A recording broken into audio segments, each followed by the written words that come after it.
Hi, everybody. My name is John DePietro. And I'm Bob Zagami with the Camper Report Show. And on this Camper Report show, Bob, I am going to tell our viewers all about one of the hottest new ways that people are enjoying camping. And guess what? It is truck camping. Well, outside of park models, truck camping is the second best kept secret in the RV industry. So that should be a great one. I'm going in the different direction. I'm going with the CEO of a brand new company called Aero that is building a top quality travel trailer as their first product.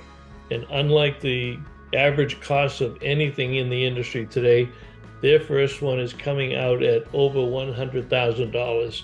But wait till you see the technology and what they've done with it. Certainly looking at a premium audience with that kind of pricing, but I'm sure it's all worth it. Yep. Yep. So we are going to tell you all about that. We're going to tell you all the news of the week. And Bob, tell our audience where we get our news. RV Business and Woodall's Campground Magazine, courtesy of Rick Kessler and Ben Quiggle. And we'll be back with all of those stories in just a minute, right here. Where, Mr. Zagami? The Camper Report Show. Hey, everybody, welcome back to the Camper Report Show. This is the news segment, and this is when we talk about all the late-breaking news that's taking place about the RV industry and about camping and campgrounds. My name is John DePietro. His name is Bob Zagami. And Bob, Dragonfly, it's a name that is getting more and more common. And you know what? It's a company now in its 11th year of existence, just starting to break out, because the more you talk about batteries, the more you talk about power, the more you talk about solar. Dragonfly has something to do with all of that. Tell us a little about that company. Well, they do. And if it's not on the tip of everybody's tongue in the RV and camping industry, It's going to be. it will be very soon. They're doing some amazing things, and they had a quiet growth, but that was during the 10 years where we were just getting into the lithium batteries. There were several companies, and this looks like the first one that's really going to break out from the pack. And they actually went public on their 10th anniversary, and we don't promote any stocks and we don't buy their stocks, but they are on the NASDAQ. They're building a brand new facility, 100,000 square foot facility, to expand the manufacturing with an entirely new process. Now, one of the issues that lithium batteries have had with many different manufacturers is they are flammable, and they have been known to catch on fire. You've seen that with some of the Tesla vehicles and other vehicles on the road. But they've actually developed a process that does not have to reclaim, does not use the nasty solvents that the predominant manufacturers are using right now. So they're actually building something that is what they like to call non-flammable. So it can't burn. It's got a smaller footprint. You can ramp up a factory much faster in different areas of the country. So that this could make cell manufacturing facilities at a fraction of the cost in a much smaller footprint. Yep. And that's significant, and it will revolutionize the energy storage business.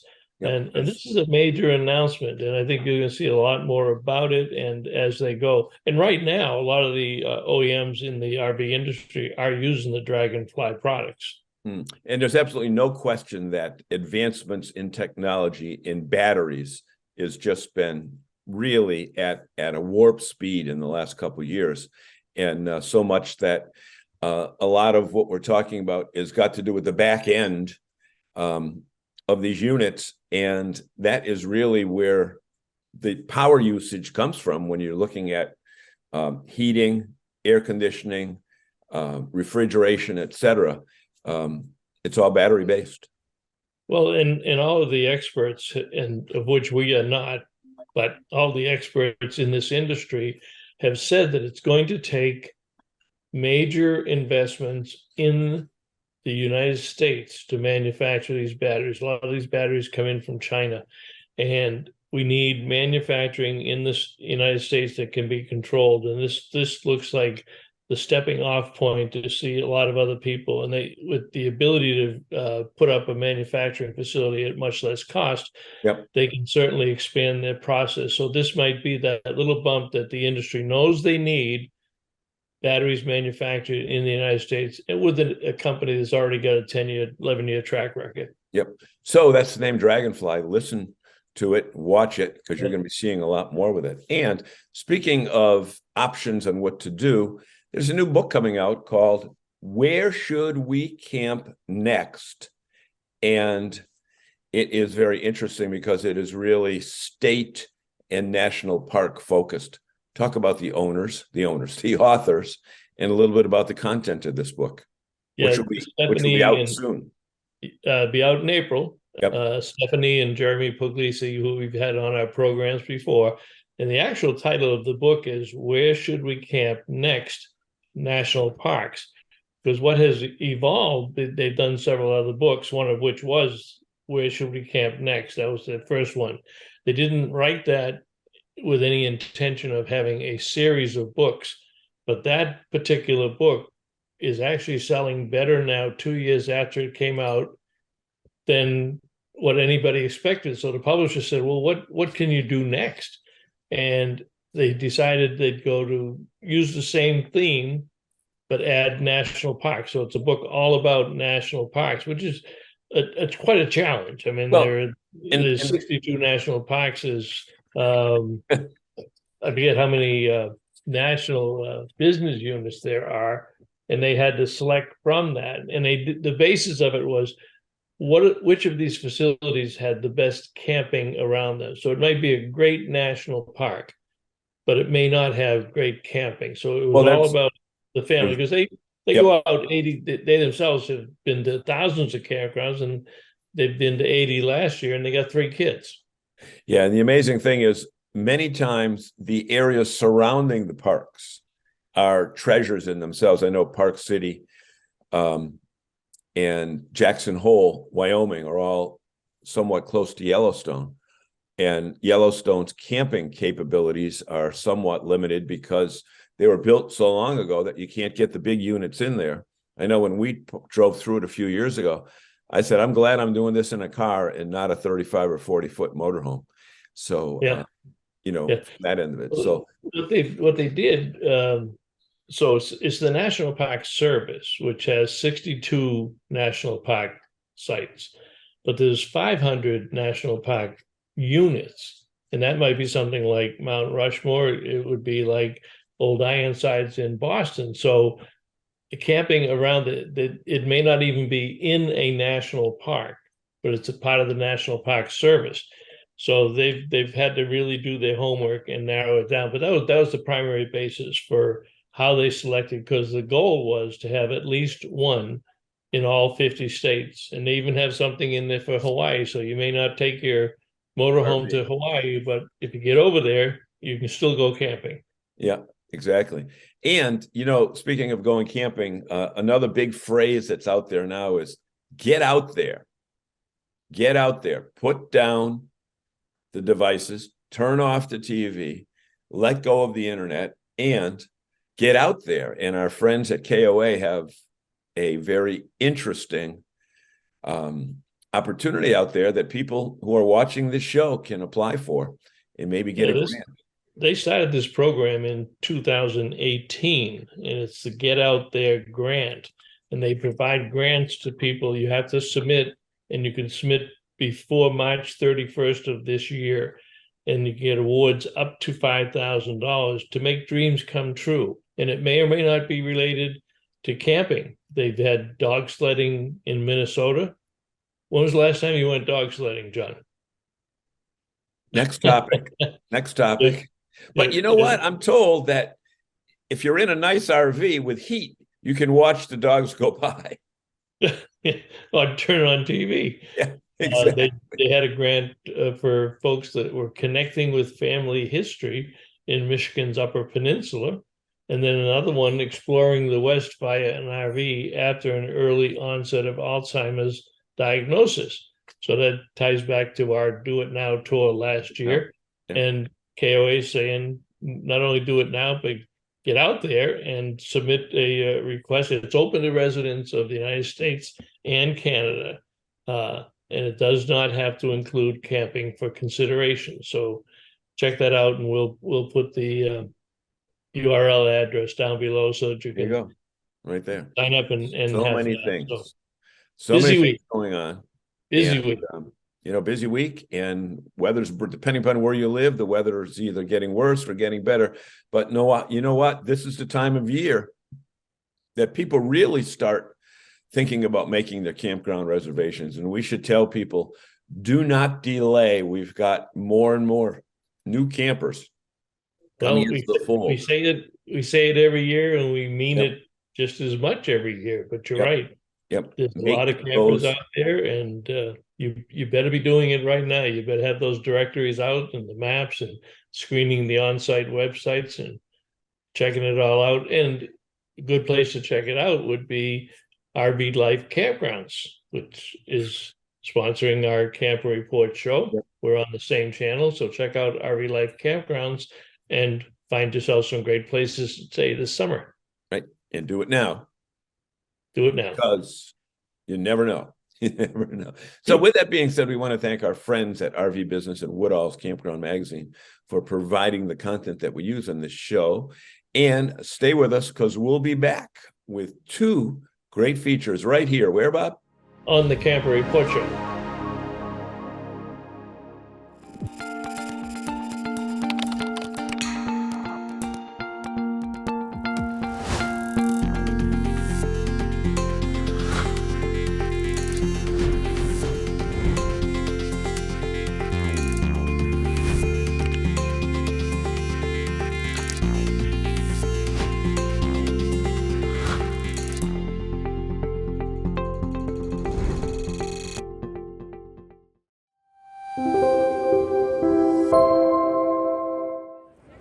Everybody, in our continuing series of wide variety of RVs, we're talking with Jeff today.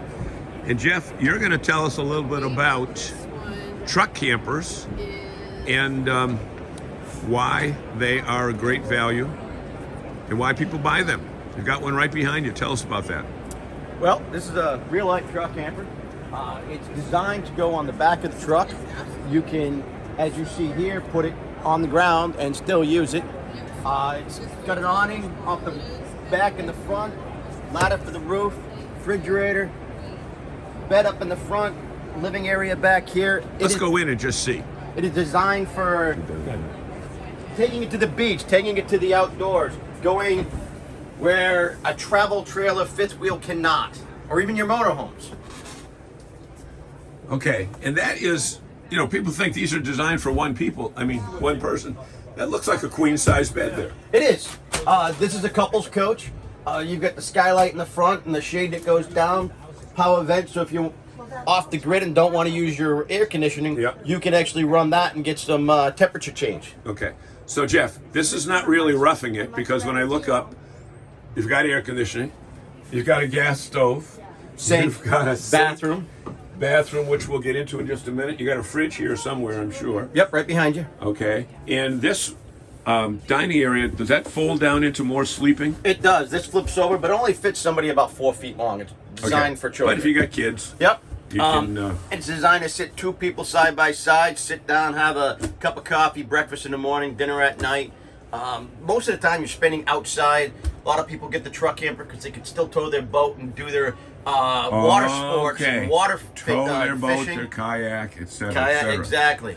Now, the interesting thing is there are some units that I've seen that have slide outs. Yes, they do make some of these with slide outs. Real-Lite does make it in their next grade up. Okay, so who would be the person that buys one of these as we turn around and head for that bathroom? The person who would buy this would be your outdoorsy type, adventurer, the type. fisher, the people the beach goers who like to surf cast. And you have your commode and a shower. Mm-hmm. Okay, so you're not really roughing it. Well, Here's your fridge, good sized fridge. Very good. freezer on the top. Very good sized fridge. You can fit at least a 6-pack in there.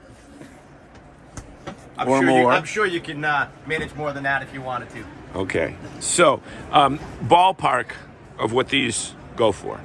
This one here is 33, show special.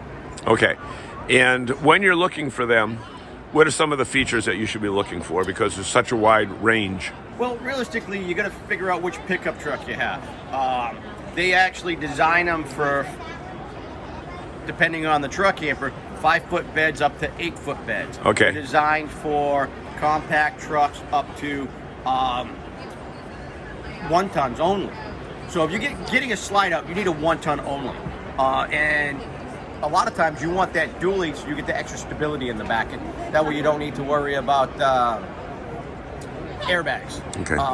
Yep. Okay. So what I've noticed is that these truck campers, if you call them that, have been around for quite a while. But I think it's very important to point out that in the last few years, the innovations on the features have been absolutely amazing. So yeah, you've got electric jacks. You got a control box. You hit a button from out here, and I can move each jack individually. I can move all 4 jacks if I need to. Hot water heaters, outside showers. Got your furnace, water hookup, electrical plugs so you can plug something in outside. You got the power cord. You can run it into a generator if you call a generator behind you. And pretty much all the conveniences of a larger unit, but with more convenience as far as being able to drop this at the campground. You don't need a tow vehicle, because your tow vehicle is your vehicle that you're driving with. Right. So many conveniences. Well, it makes it great. And like I said, if you decide to tow units around, there's people who own businesses. They come to trade shows, and they have a trailer in the back full of their wares, and they set up at the trade show. Well, guess what? They don't want to pay for hotels, and they get a parking spot. They can park right there and stay overnight. There we go. So that is the truck camper. Jeff from Man's RV, we want to thank you so much for explaining this to our audience, and wish you the best. Have a nice day. Mike here from RV Blogger. Don't waste hundreds of dollars on an external GPS for your RV. All you need to do is download the RV Life app right onto your phone. This app is so cool. It has RV GPS built right into it. So you can load all the specific measurements and weights for your RV. It'll give you directions safe for your RV to follow. And by the way, if you have RV Trip Wizard, directions for your trips upload into this GPS automatically. All right, welcome back to the Camper Report Show, everybody. I'm delighted to have Brian Fuente with Coast and Aero Build, and he's going to tell you all about the company, but you haven't heard about it probably, and I'm excited about what this company is doing. So, Brian, welcome to the Camper Report Show. Tell us a little bit about yourself and how you get into the RV business. Oh, first of all, Bob, thanks for having me on the show. This is a great opportunity for me and the team. So I started building trailers in 2017. We started here in Nashville. We actually built a retro style camper, converted it into a mobile bar. And from that one trailer, people saw that and they were like, "Hey, can you build one for my retail store? Can you renovate my Airstream?" And then one thing led to another, and we started building trailers from that one trailer. And several hundred trailers later, we've helped entrepreneurs all over the country, even shipped one to Europe last year in Hawaii. We have been building mobile business trailers, so mobile coffee shops, mobile retail shops. We've built several custom campers for Airbnb and that kind of thing. But we set out on a journey about 2 years ago. I knew when I launched Aero Build that we would eventually get into the consumer space with building an RV. And we started designing this first model about almost 2 years ago. And we just launched Coast, our first Model 1, just last month. And we couldn't be more excited about it. Well, when you think of Nashville, you think of country music and other forms of music. You don't necessarily think of RV manufacturers. So it's an interesting business model because you kind of got the place all to yourself in terms of hiring people, and not being in the Elkhart Goshen area probably is a tremendous advantage for you in building a company, and where you've built it on the back of your other mobile businesses. So you've tried and tested the engineering and the design aspects, but what made you want to get into the RV business to begin with? So when I grew up, I grew up camping with my grandparents, and it was one of my favorite pastimes. And I haven't really done it since. I love the outdoors, but there's never been. I've never been in an RV product that I would want to travel in. And my wife does not camp. She didn't grow up camping, so what fired me up the most was I wanted to build something that I could take my family out and we would enjoy together. And so we basically wanted to make an extension of our home. And so for that, I wanted to make sure that it felt roomy, it had higher ceilings, and it had the quality and something that felt really comfortable to travel in.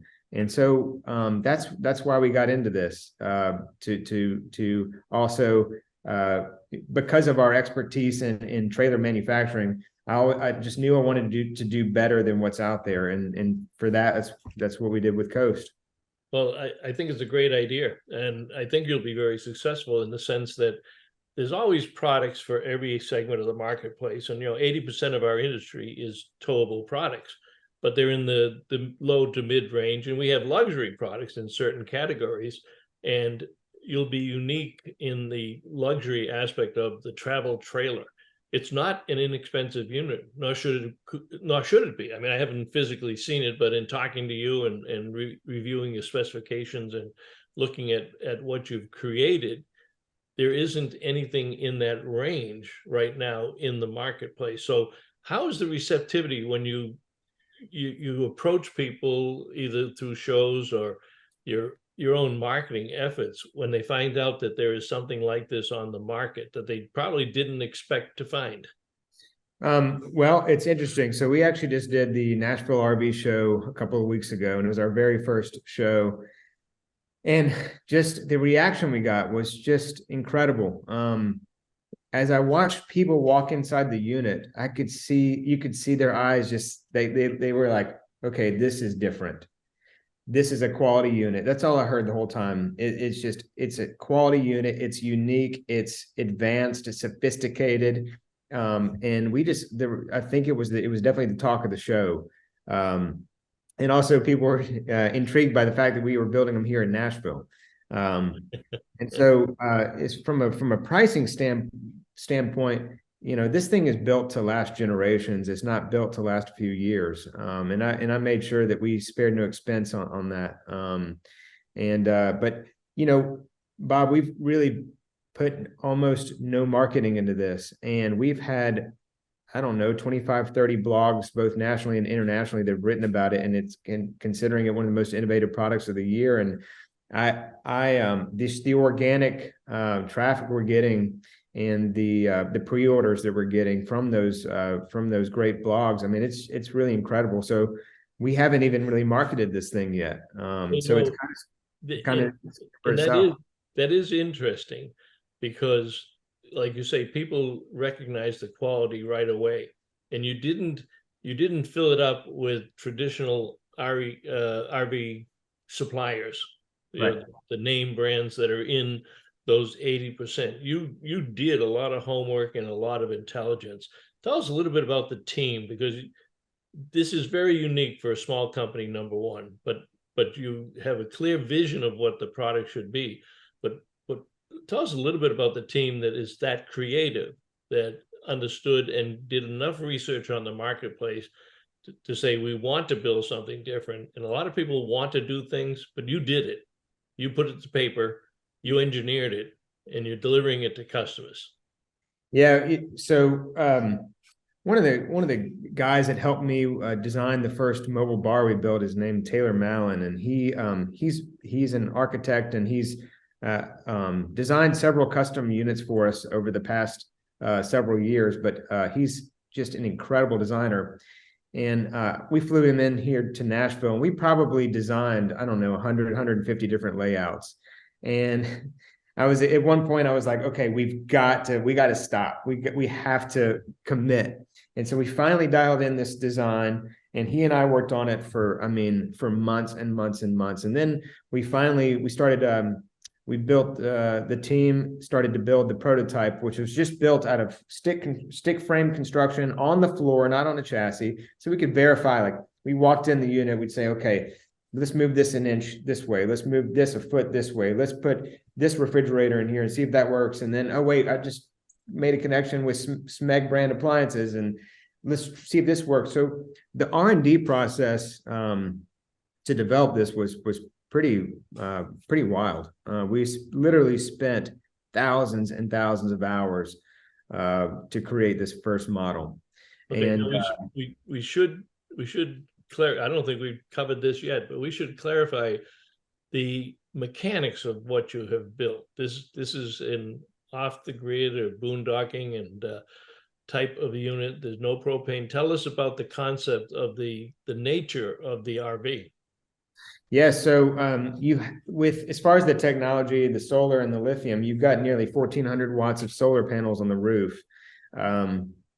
As far as the battery system, you have 810 amp hours of lithium, and then we put two Victron 3,000 watt inverters in there as well. So just the battery system and the off-grid package is a true off-grid package, not just a solar package with a 100-watt panel on the roof. This thing, every single day we're collecting data on the usage. Like we have it currently in our shop. I know yesterday we were testing it with the heat running the entire day with all the lights on, with no solar coming in, just testing just the batteries alone, and it's really impressive. At the Nashville RV show a couple weeks ago, we literally had it unplugged for about 9 hours a day from starting Thursday to Sunday, and we still had 56% battery life available when we left the show. So now we weren't cooking all day, and we're in the AC all day, but this is a true off-grid capable unit. That's interesting statistics, especially in a show type of environment. Talk a little bit about the components that you do have in it. You mentioned Smeg a little bit earlier, and again, these may not be names familiar to people in the RV industry, but these are stellar companies on their own, and some of them are just getting into the RV industry because of the product that you've designed. Well, part of our mission is innovation, and to innovate, we knew we wanted to look at non-traditional brands to work with. And I connected with the national sales director at Smeg Appliances, which is a high-end, traditionally a residential high-end Italian brand. They have been in the marine industry, so I was like, well, if you've been in the marine industry, we can definitely look at putting this in our RV. But they had this specific refrigerator that just was it's 9.8 cubic feet. It's stunning, and it's you won't find a larger refrigerator in a unit this size. And so they got behind us. They sent us the cooktop as well as a microwave and then the refrigerator, and we built the kitchen around their appliance package. We worked with Truma for our AC unit, Firefly integrations for all the touch screen and all the tech, and then Victron as well for the battery monitoring system and tank level monitoring system.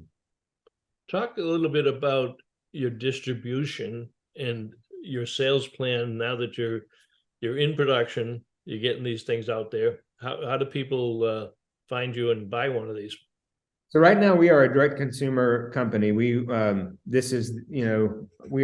a high-end boutique manufacturing company, and as it stands, we're not a big production house. We can only produce so many a year. So as it stands today, we are direct consumer. Right now, we have pre-sold several units, and we're taking a $1,000 fully refundable deposits. And once you put that deposit, we give you a call and say, hey, when would you like to place your order? And then once you commit to a production timeline, then we take a 15% deposit at that point, and that puts you in the production queue. How many are there any options as far as colors, exterior or interior, or are you standardizing on one coming out the gate? So there are two exterior color options. One is going to be a black sidewall with a white roof, and then the other is going to be all white. So it's going to be obviously customer preference. We do have options as far as what fabrics you want to use on the cushions, but right now we feel really confident in what we've designed, and we try to keep these standardized because we're really focused on quality. And I think there are a few options. You can add Starlink as well to for internet, and you can upgrade to Samsung frame TVs as well, which are super slimline and very, very cool televisions. But as it stands today, those are the only options that we currently offer. Okay. All right, we're getting pretty close to the end of the interview. What else should the people know, our fans? What should they know about the company? Where should they go for information? And following up if they see the interview and then they want to talk to you about this trailer. For sure. Yeah. So, here at Aero, there's a mighty team of 16 of us. We are truly focused on developing the most quality products that we possibly can. We don't let a single trailer leave here without very, very strict QC processes. And, the culture here at Aero is just fantastic. Our team, a lot of these guys don't come from traditional trailer manufacturing. They don't come from the industry, which is honestly a good thing because we're not adopting bad practices. This is all just a great place to work and a great place to innovate. And for those that are interested in the product, we do have virtual tours available, so you can book that by visiting our website aerobuild.co. Specifically for this product, you can go to coast.aerobuild.co, and yes, where you can place a deposit, book a virtual tour or sales call, and you'll more than likely talk to me. Okay, we'll put all of that information down below as we post-process the interview, and we'll put pictures and some of your specifications and what have you. But my guest has been Brian Fuente, CEO and founder of Aero Build. And Brian, I wish you the best of luck. I think it's always nice to see new players come into the marketplace, but it's even better when the new players bring something different. They're just not jumping in the pond with a bunch of other fish. You made something uniquely different, and I think it'll be a big hit for the size of your company. It's a great looking product, great functionality. So we will see you down the road. And any last words for our fans? Thank you, Bob. I appreciate it. This has been quite the journey to develop this, and there's like I said earlier, we're just overwhelmed with the organic the PR and just the people speaking about the product itself. You can't ask for a better opportunity than that. So thank you so much for having me on the show. It means a lot to me and the team, and we can't wait to see what we do next. Well, I'm gonna have to find my way down to Nashville. It's one of my favorite cities, but I never thought to go to Nashville to look at an RV manufacturer. but now I've got a very good reason to do it, so I can combine a couple of my loves. All right, Brian, thanks very much. All right, man. Thank you so much. Have a great day.